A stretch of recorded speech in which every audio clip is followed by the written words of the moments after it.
looking back,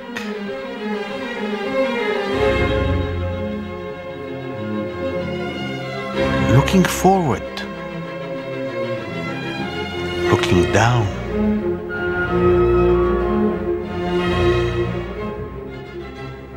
looking up,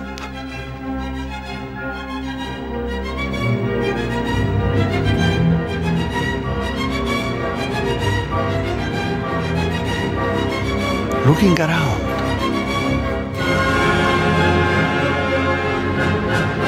Come, join a journey of exploration to the distant past, to the frontiers of tomorrow, from the infinitely small to the infinitely large, the mysterious, the mundane. Come, let us travel to the horizons of knowledge.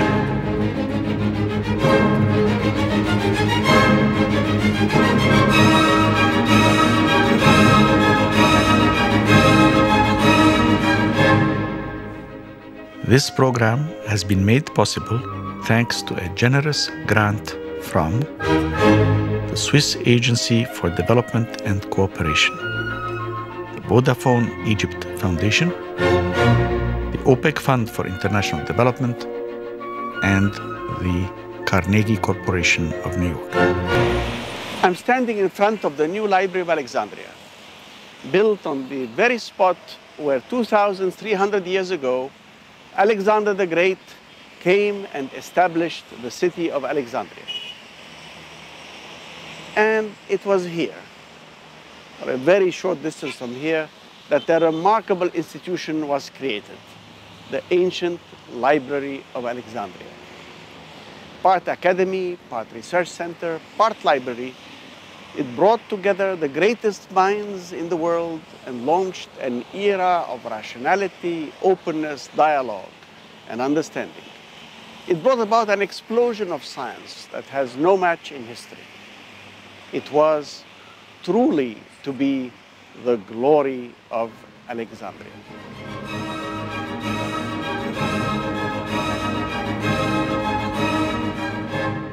We want to talk about the ancient Library of Alexandria. It has disappeared 1,600 years ago, and it has left us an inspiring legacy.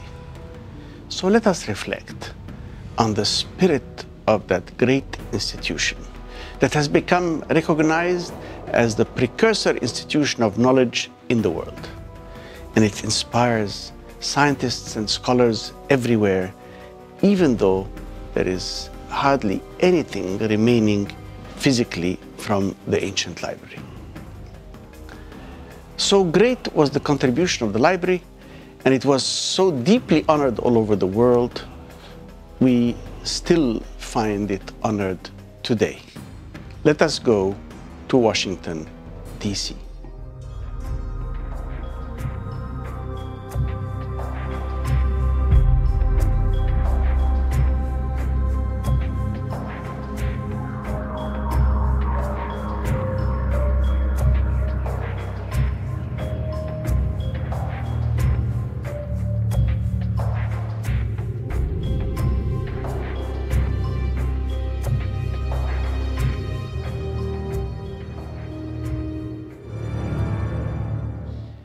We are here in the Great Hall of the United States National Academy of Sciences. In that Great Hall, on these four walls, there are honorific references to the four great precursor institutions of science. Over here, on my right, is the medallion honoring the great ancient Library of Alexandria. On the four sides of the main hall, the precursor institutions of knowledge are celebrated. And the first of these is the ancient Library of Alexandria, here denoted by this fanciful medallion. The other two medallions in that same arch show the palm trees and the Pharos, signifying Egypt and Alexandria, respectively. The other three sides of the hall are taken up by medallions of the academies of Italy, the Société des Lincei, the Royal Society of Britain, and the French Academy of Sciences, all three dating from the 17th century. To the whole world, not just to Egypt and the Mediterranean, the very name of the Bibliotheca Alexandrina conjures up the image of a glorious past, of a shared heritage for all of humanity. For it was indeed at the ancient Library of Alexandria that the greatest adventure of the human intellect was to unfold. Our story starts 2,300 years ago when Alexander the Great, in pursuit of his dreams of culture and conquest, selected the site for a new capital, Alexandria. And his successors in Egypt, the Ptolemies, made it the intellectual capital of the world. Its lighthouse, the Pharos, was considered one of the 7 wonders of the ancient world. The lighthouse was a marvel of engineering, and many studies have been devoted to recreating it as accurately as possible. My colleagues at the new Library of Alexandria have built models of the lighthouse based on the detailed work of von Thiersch. They also studied how it worked in terms of lighting and how it collapsed in a series of earthquakes, the last of which was in 1303. But a far greater legacy than the buildings of the city or even the Pharos of Alexandria was the ancient Library of Alexandria. Launched in 288 BC by Ptolemy I, Soter, under the guidance of Demetrius of Phaleron, a temple to the Muses, or Museon in Greek, or museum in Latin, was created. The museum was part academy, part research center, and part library. The great thinkers of the age, scientists, mathematicians, poets from all civilizations came to study and exchange ideas. لم تكن أقدم مكتبة في مصر القديمة وفي العراق وفي الهند وفي اليونان. كان في مكتبات سابقة على الإسكندرية، لكن مكتبة الإسكندرية القديمة كانت أول مكتبة عالمية، يعني تشمل تراث البلاد، الحضارات المختلفة بلغات مختلفة. As many as 700,000 scrolls, the equivalent of more than 100,000 modern printed books, filled the shelves. The library was open to scholars from all cultures. Girls and boys studied regularly at the ancient library. أكثر المجلات التي برع فيها العلماء في الفترة الهيلينستية في اسكندرية، العلوم والفلسفة طبعا بصفة خاصة، والتاريخ طبعا. التاريخ كانت فترة مهمة جدا. And on this very spot, Aristarchus was the first person to state that the earth revolves around the sun a full 1800 years before Copernicus. And Eratosthenes proved that the earth was spherical and calculated its circumference with amazing accuracy, 1700 years before Columbus sailed on his epic voyage. Hipparchus established the first atlas of the stars, and he was the one who calculated the length of the solar year accurately to within 6.5 minutes. Callimachus, the poet, described the texts in the library, organized by subject and author, becoming the father of library science. دي كانت تجربة جديدة، ولذلك أصبحت يعني مكتبة فريدة في ذلك العصر، وهي أصبحت النموذج اللي احتذي بعد ذلك في الحضارات اللاحقة إلى يومنا هذا. Euclid wrote his Elements of Geometry. the basic text studied in schools all over the world, even now. Herophilus identified the brain as the controlling organ of the body and launched a new era of medicine. Manetho chronicled the pharaohs and organized our history into the dynasties we use to this day. Zenodotus and the grammarians established the basics of literary scholarship with their meticulous definition of the Homerian text for the Iliad and the Odyssey.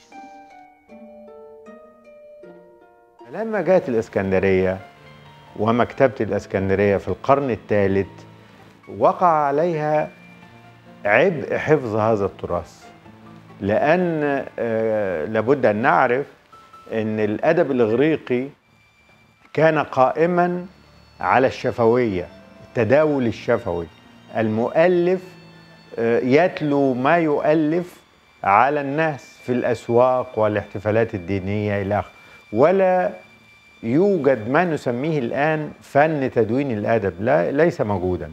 العلاقة علاقة شفوية، علاقة السمع، هذه هي العلاقة الموجودة بين المؤلف والمتلقي.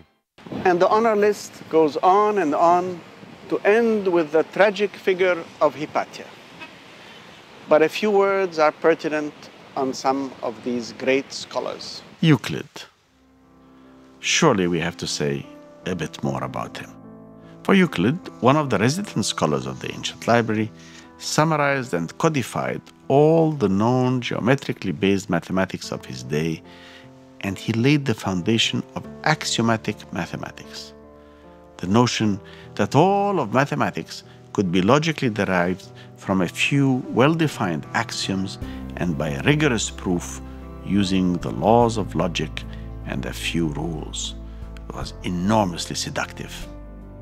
It gave us an immense edifice of logic and insight that was to enthrall great minds for millennia. Eratosthenes. Another few words are due to Eratosthenes, the third director of the ancient library, an amazing polymath. Eratosthenes accurately estimated the circumference of the earth. He also accurately estimated the inclination of the Earth's magnetic axis, almost exactly at 23 degrees and a half. He calculated the distance between the Earth and the Sun at 80% accuracy. And he devised a way called the sieve of Eratosthenes to identify the prime numbers, those that are divisible only by themselves and by one. And he made many other contributions to mathematics and astronomy. And that was not all, for Eratosthenes also explained the reason for the Nile flood.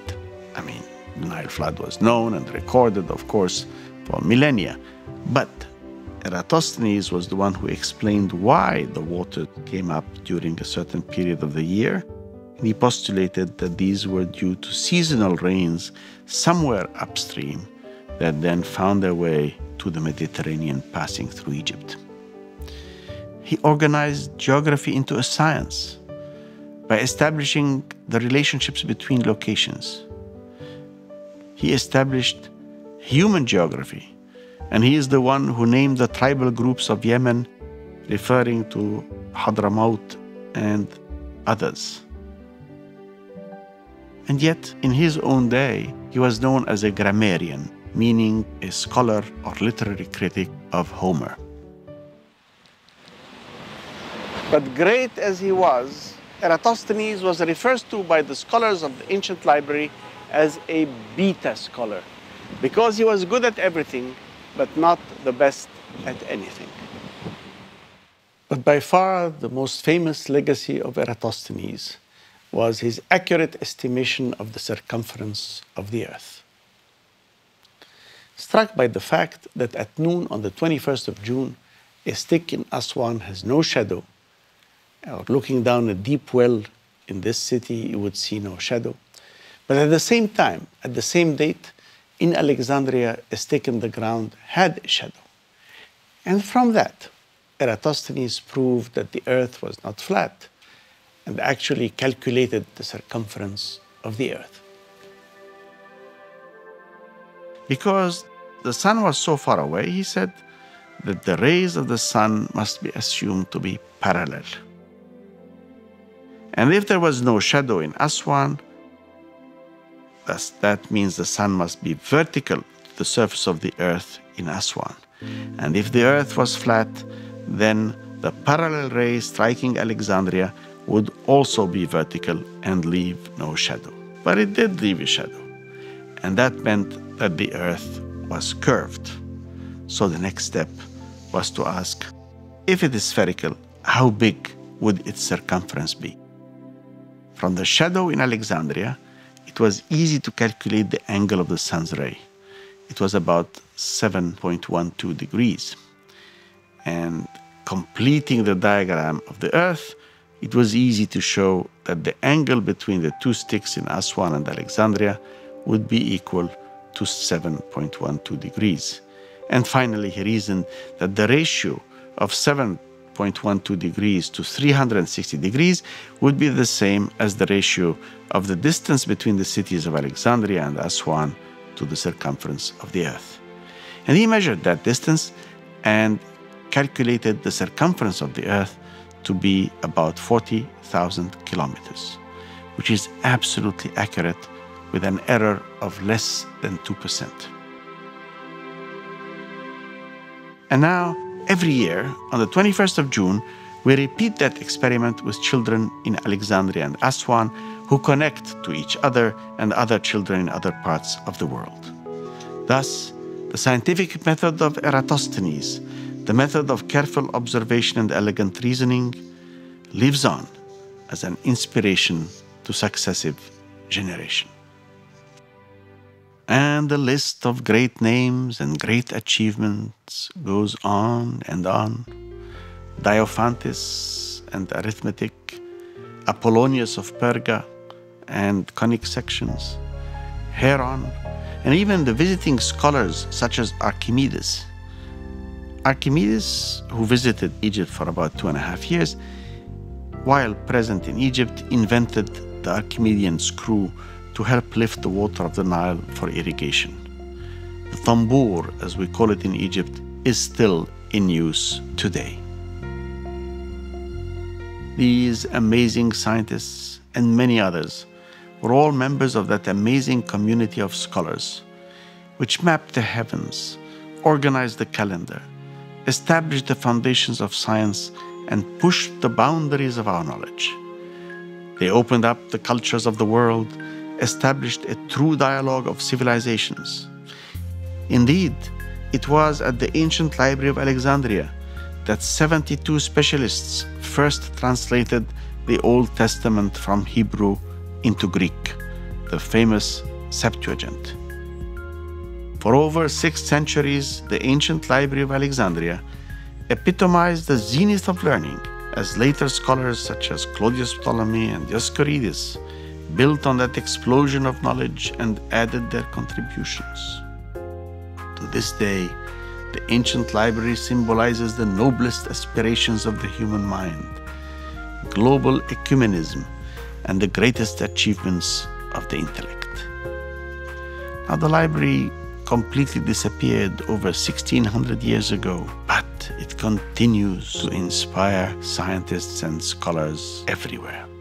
So how did this marvelous institution disappear? The Bibliotheca Alexandrina was located in at least 3 buildings. The original museum in the royal district of the city, the additional building mostly for book storage located near the harbor, and the daughter library located in the Serapeum. And the Serapeum was located in the southwest part of the city, the popular quarter. Actually, Serapis is the only god I know of who was created by committee. Desiring a harmonious coexistence between their Egyptian and Greek subjects, the Ptolemies wanted a cult god for Alexandria who would be acceptable to both communities. Serapis was created by a committee of Egyptian and Greek priests and was very popular for 7 centuries. The library grew to its zenith by the end of the Ptolemaic period. And then it disappeared slowly. It suffered a slow decline from the time of Caesar and Cleopatra. Indeed, the first disaster was in 48 BC, when the part of the library located at the harbor was accidentally set afire during the Alexandrian War of Julius Caesar. However, Mark Antony gave Cleopatra the 200,000 scrolls of pergamon to make up for the losses. Yet, subsequent upheavals within the Roman Empire resulted in the gradual neglect and ultimate destruction of the library. Roman armies came to Alexandria to restore orders several times between 200 and 300 AD. And it was in one of those occasions, probably the campaign of Aurelius in 272 AD, that the entire royal quarter and the original museum were destroyed. Christianity was brought to Africa through Alexandria by St. Mark in the 1st century AD. It was followed by merciless and brutal persecution of the Christians by the Romans in the first 3 centuries. Persecution ceased with the conversion of Constantine the Great, but schisms erupted in the church. Tensions were running high, and tolerant church fathers such as Clement of Alexandria had to leave the city, and his disciple Origen suffered much for his views. In 391 AD, Emperor Theodosius issued a decree banning all the religions other than Christianity, and therefore Christian groups under Bishop Theophilus burnt the Serapeum with the daughter library in 391 AD. And this was the end of the ancient library as a public institution. What remained were the scholars and private holdings of manuscripts by the scholars, living in an uneasy coexistence with an increasingly militant zealot mob. Tragedy struck in 415 AD when Hypatia, daughter of Theon, last recorded scholar in Alexandria, herself the first woman in mathematics and astronomy, a Neoplatonist philosopher, charismatic orator, and distinguished scientist, was brutally murdered by the mob, and she became the first martyr to science. Thus, by 400 AD, the library had vanished, and the era of great Alexandrian scholarship came to an end a few years later. It had thus disappeared over 2 centuries before the arrival of Muslim armies in 641 AD. Schools of philosophy continued in Alexandria after that, but they were tame schools that were under the thumb of the church, as in Europe, and the so-called Dark Ages had begun. The sun was setting on the erstwhile intellectual capital of the world. Science would have to await a new sunrise from the east a few centuries later. The ancient Library of Alexandria, which has dazzled the world for centuries and made Alexandria the beacon of science, the radiant city of knowledge for hundreds of years, was no more. But the memory of the ancient Library of Alexandria lived on. It continued to inspire scholars and humanists everywhere. And many dreamt of one day reviving the great Library of Alexandria. And it was done. But that is another story for another day. I am Ismail Serageldin, and I thank you for having joined me in this episode of Horizons.